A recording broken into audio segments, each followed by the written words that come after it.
would love to prove that he has more game than Parker Brothers, Al, and move one step closer to having a monopoly on the... He's thrown a number of them.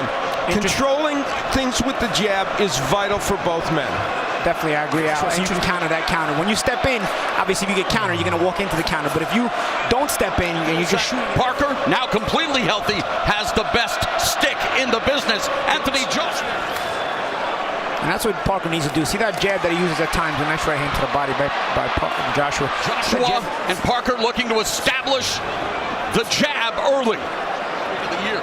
Their one common opponent, Carlos Takam, was able to land against Joseph Parker with some shoot those sharp-shooting jabs and looking to just pot shot with sharp shots to Joshua, maybe frustrate him into... He learns more from watching Evander Holyfield. Yeah, he wants to add those... Lewis. Joshua has a proficient jab and a vicious uppercut. Yeah. Just ask Vladimir Klitschko left in the second. The thing about Joshua, right by Parker. Just like Lewis, fundamentally really sound, an Olympic gold medalist. Nothing to say about that, but he knows he's a work in progress still. Yeah, he does. You know, third round underway, scheduled for 12 to unify 3 of the 4 has landed in this fight. This fight has settled into a pace that Parker would like to continue if he can. Parker doubling. Joshua with a huge 6-inch reach advantage. Joshua feinting.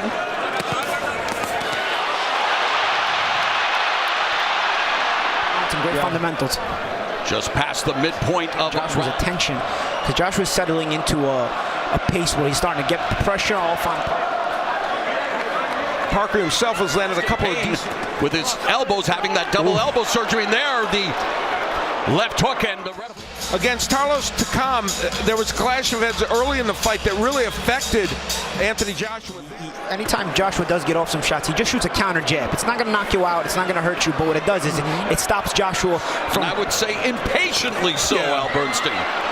Might be a good start depending on how they're scored. And that's the thing. They've been competitive. They've been close. Yes. But I just think will get in the this round or in the next couple. Better head movement from Parker as well, though. Staying just outside of Parker's range, where Parker can only throw that baiting jab. He can't really step in and land a really good jab unless... Joshua continues to keep Parker on his back foot.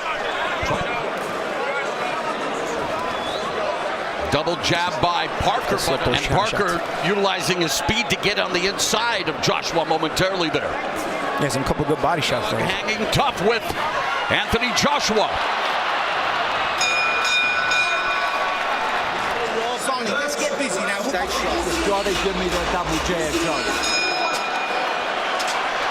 The bell goes. This is trouble, and that was what Joshua wanted to kind of duplicate in this fight. Joshua, the 6th heavyweight champion from the United Kingdom. That was nice, and then turn it into a hook.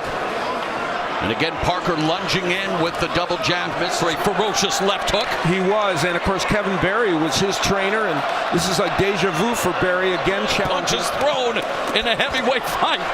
Ironic. Oh, look at Parker chasing down. You got to put Joshua out of position. The offense, Joshua's. Nice right. 1-2 that landed for improvement in his defense, Al. Yeah, no question about that. I think that's the headline in this fight right now. When we watch video with Anthony Joshua, the one punch can change a fight.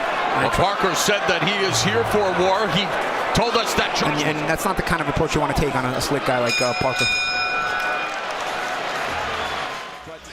Joshua was able to throw jabs with a lot more authority. Now there you see he's trying to land the right hand behind the jab. Joshua with that right hand. I tell you, Joshua keeping his balance. And Joshua with the counter right, and here we have our change in the fight. Yeah, that was the strange scenario totally there. And that was the thing. I mean, he took him like... Just like our first fight of March Madness in the heavyweight division. Took straight back every time Parker puts more than 1 or 2 punches together. And that going straight back can get you caught. Clubbing right hand by Joshua. The counterpunching will make your defense better because the other guy won't throw as confidently. Parker threw his first punch when he was punching at the age of 4, entered his first boxing gym when he was 10, both in terms of his amateur background, although Joshua did win the Olympic gold medal, and there Joshua landed a short right hand. Less an authority than the Easton assassin Larry Holmes endorses it as the best in boxing. We're starting to maybe see why. For the first 4 rounds, virtually nothing happened, and Joshua did just enough to win most of those rounds by Parker, so I have this a 1-point fight. I scored the second 10-10. Judges hate doing that. Yeah, I don't hate the 10-10 so much, Steve. Why punish one guy just because you can't? Joshua, the Freudian slip there, Al. Yeah. He doesn't move as well as Parker does. And so far in this fight, he has used the movement very effectively. Body shot. Oh, and there's that. Get in the middle and breaking them. There's no reason for him to be there. I go back to what I said a couple rounds ago. This is why you need a physically big referee to referee. Of course, Parker has never been in an atmosphere like this, and so far, his critics, his doubters, Rongi wants to take the 3 championships back on the inside. To be honest, this is a flat performance so far. Joseph Parker attacking the body from long distance, gets his head popped back with that Joshua. 2 of those majority wins, interestingly, and as you pointed out, they weren't thrilling fights and they weren't brilliant performances by him. Now I'm curious to see if Joshua starts to cut off the ring to the right. He steps over to the right. If he forces Parker, you see the consistency of, good hook by Parker.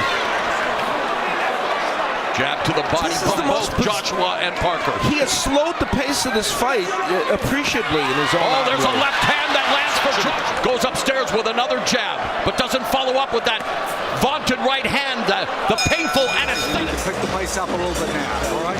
You feel good? Yeah, your breathing's good. Come on, mate, let's pick it up. We may not see that out. No. Double jab by Parker. Those clinches and look to the referee. That's, I think, someplace where he needs to be more aggressive. Joshua reputation, and I guess Parker prepared for that reputation. Joshua may be too calm right now. Oh, they're again looking for that right uppercut. It's the action on the inside is one of the most poorly refereed fights I've seen in a long time. Give him my exhort Anthony Joshua. Joshua looking to again try to stick the jab, misses with it. But so far Joshua unable to consistently impose his will. And you see the attempt of the counter jab, and again Parker nullifies the follow through from Joshua. Oh, lead left. In heavyweight history, just the second involving undefeated champions as Parker caught in the left eye. Parker has been cut before in his career, back in combinations throughout his career. He's known for his combination work, not so much in this fight. That's a very astute comment, Marl. And again, he's right. Instead of stepping in too hard, he can leave enough space, but he's stepping in too hard and he smothers himself once Parker bends. A minute left with the jab. Has Parker backed up in the corner, and again just whipping with that.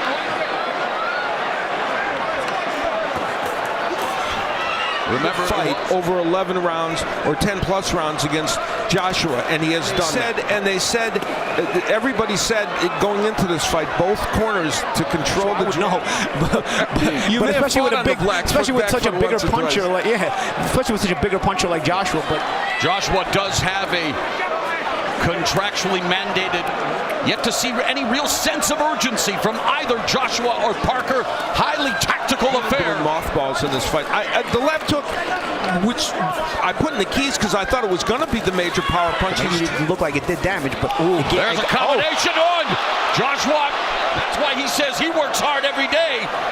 This could be the hardest. Boxing's biggest global star. And can Parker do something offensively? Not bad at all. I know I'm ready to do it, I just haven't had to do it. Again, the distance they're at. Anybody could land the punch here, but make the case that Joshua in these final rounds has been more offensive than Parker. Joshua lands the jab, follows it up with a right. Joshua has to take advantage of this battle of real estate. Especially with those right hands. Right, short right uppercut to the body, but again, one last time, referee Quarteroni making his presence felt. Yeah, with like 10 seconds left. It's ridiculous. We go to the scorecards. Stephen Gray and Steve Weisfeld both have it 118 to 110. Ian Scott scores it 119 to 109. All 3 judges scored for the winner by unanimous decision. The Fighting Pride of the United Kingdom.